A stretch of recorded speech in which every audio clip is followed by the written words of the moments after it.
Have you ever wondered about how a musical instrument like flute produces its sound? The answer is standing wave. When I first heard of the term standing wave, it sounds like an oxymoron to me. How can a wave which is moving be standing, which is non-propagating? Everyday waves such as sound wave and ocean wave, or even hand wave, they're all moving. Let's say I have a blue wave that's propagating to the left and a red wave that's propagating to the right. If I overlap them, I get a purple standing wave. It is oscillating in the vertical direction, but the wave is not propagating. And that is what's happening for flutes. If we analyze the movement of air molecules inside the tube of the flute, we can actually see a standing wave pattern. The string movement represents the motion of air molecules. We can see at the right end, air molecules move with the largest amplitude, and the air molecules at the left hand is actually not moving at all.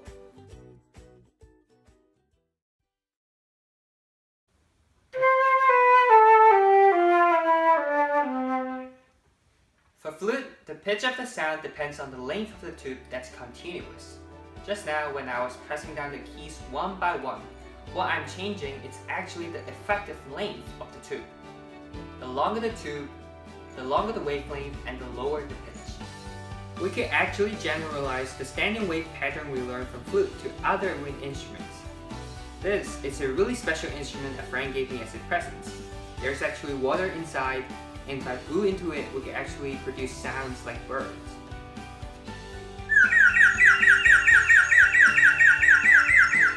Why is that?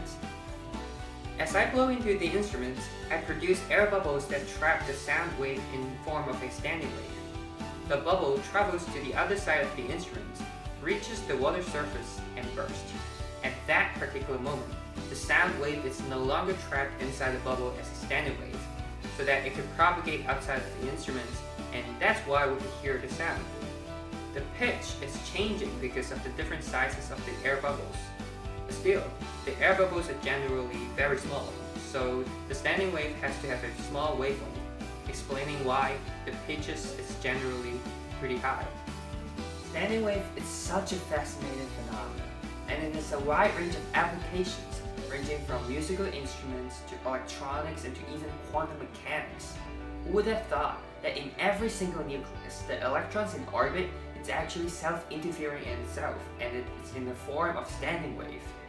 Standing wave is such a fundamental phenomenon in physics. With better understanding of standing wave, we can learn a lot more about the world around us.